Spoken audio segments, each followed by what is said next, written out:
இது மக்கள் தொகை அடிப்படையில் நாங்கள் செய்ய போகிறதில்ல, 50% அப்படியே உயர்த்த போகிறோம் அப்படின்னு வந்து சொன்னாங்க. எங்கெங்க பேப்பரில் இல்லையேங்க, இந்த மசோதாவில் இருந்தால் தானே நீங்கள் அப்படி செய்ய முடியும் அப்படின்னு எல்லாரும் கேள்வி எழுப்புறப்ப நாங்கள் சொல்கிறத நம்ப மாட்டீங்களா, இது மோடியின் உத்தரவாதம் அப்படின்னாரு.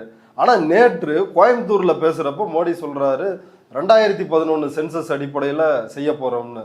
இப்போ அதன்படி செஞ்சால் தமிழ்நாட்டுக்கு 46 தொகுதிகள் தான் மிஞ்சும்.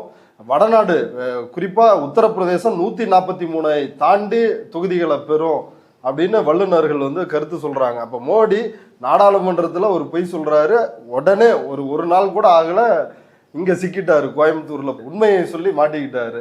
அதில் நாடாளுமன்றத்தில் பேசும்போது அமித்ஷா என்ன சொல்கிறாருன்னா, 1 மணி நேரம் டைம் கொடுங்க, மசோதா திருத்தி எடுத்துகிட்டு வந்துடுறேன், 50% அதிகமாக கொடுக்குறேன்றதை திருத்தி எழுதி கொண்டு வரேன், இப்படி பேசுகிறாருங்க. அப்போ இவங்க எந்த அளவுக்கு ஒரு மோசடி பேர்வழிகள் அப்படின்றதான் இது காட்டுகிறது. 15 லட்சம் போடுறேன் அப்படின்னு பொதுக்கூட்டத்தில் சொல்லி ஏமாத்துனாங்க. இது நாடாளுமன்றத்திலேயே சரமாரியா சொல்லி ஏமாத்துறாங்க. அதனால தொகுதி மறுவரை என்ற பேரில் தென்னிந்திய மாநிலங்களுக்கு, வடகிழக்கு மாநிலங்களுக்கு தொகுதியை குறைக்கணும் அப்படின்றதான் இவங்களுடைய நோக்கமே தவிர பெண்களுக்கு கொடுக்கணும் அப்படின்றது அவங்க டிஎன்ஏலே இல்லை. ஏன் டிஎன்ஏல இல்லை அப்படின்னு சொல்கிறேன் அப்படின்னு சொன்னால்,